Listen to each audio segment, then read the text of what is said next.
Hello BSc and MSc students. तो आज का हमारा टॉपिक है ब्रायोफाइटा। तो चलिए जल्दी से देख लेते हैं ब्रायोफाइटा के बारे में, उसका जनरल फीचर्स।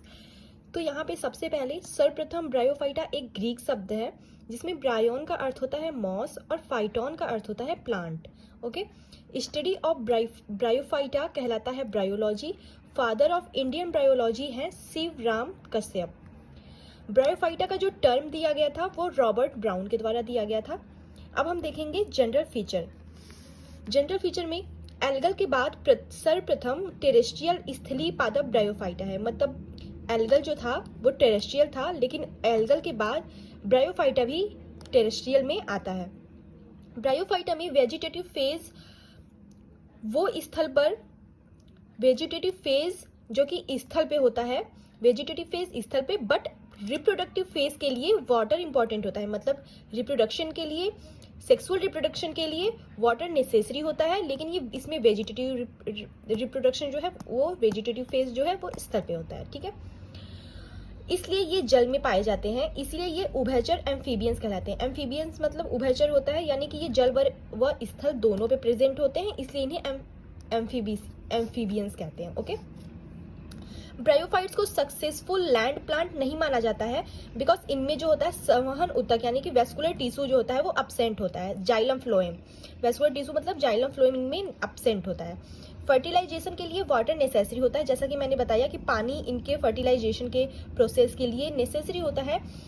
इनमें जल का संवहन पैरेन्काइमा द्वारा जल ग्रहण होता है।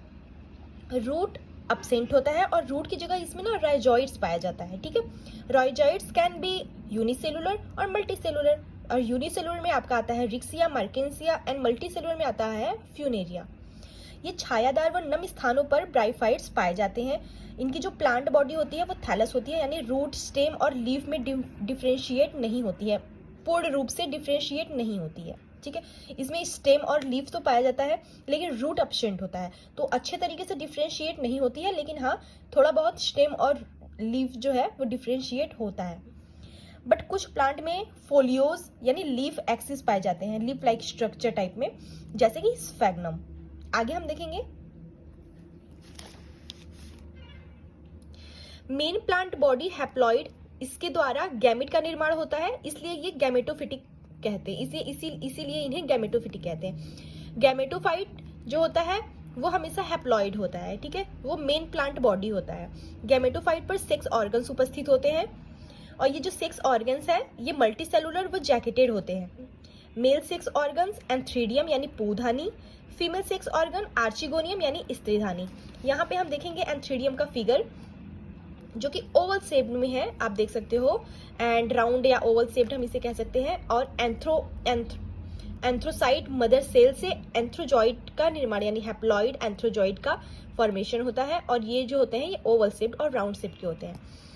ये इनका जो है एंथ्रीडियम का फिगर है और ये कुछ इस तरीके से दिखता है नॉर्मल, जो कि एंथ्रीडियम का फिगर है और ये कॉमा की शेप में होता है। तो आइए इनके बारे में भी पढ़ लेते हैं। एंथ्रीडियम का जो शेप होता है वो ओवल, राउंड तथा जैकेटेड होती है। एंथ्रीडियम के अंदर एंड्रोसाइट मदर सेल पाई जाती है। एंथ्रोसाइट मदर सेल यहाँ पे होगा, एंथ्रोसाइट मदर सेल पाई जाती है।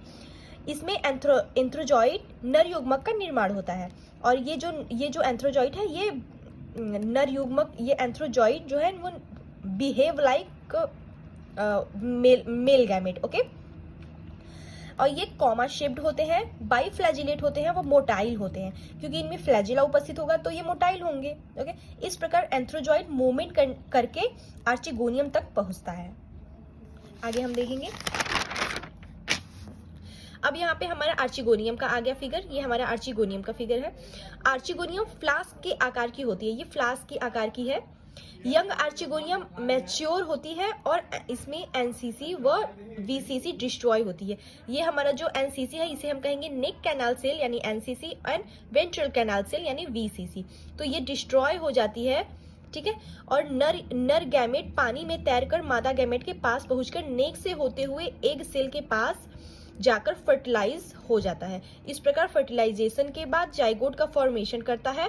यह निषेचन जूडियोगैमी प्रकार से होता है, यानी कि जब जब एंथ्रीडियम यानी जब नर युग्मक हमारा आएगा तो वो ये तो डिस्ट्रॉय हो चुका रहेगा, तो यानी कि बीच में स्पेस रहेगा, तो वो आएगा और यहाँ से होता हुआ एग सेल के पास जाएगा और यहाँ पे फर्टिलाइजेशन की क्रिया होगी, जिसके फलस्वरूप जाइगोट का फॉर्मेशन हो जाएगा। तो इसे हम कहते हैं जूडियोगैमी। ये सेक्सुअल रिप्रोडक्शन, यही जो प्रोसेस होता है ये सेक्सुअल रिप्रोडक्शन में भी होता है, जिसे हम वहाँ पे ओगैमस कहते हैं, ओकोगैमस प्रकार का। ठीक है, तो ये हमारा जनरल कैरेक्टर हो गया ब्रायोफाइटा का। नेक्स्ट टॉपिक हम लोग देखेंगे लाइफ साइकिल, जो कि हम अगले वीडियो में आप लोगों को एक्सप्लेन करेंगे, और ये काफ़ी अच्छे वे में मैंने इसे समझाया है। तो मैं नेक्स्ट वीडियो में मिलती हूँ आप लोगों से, तब तक के लिए बाय बाय। और अगर आप लोगों को हेल्प मिली हो तो प्लीज़ वीडियो को लाइक करिएगा, चैनल को सब्सक्राइब करिएगा।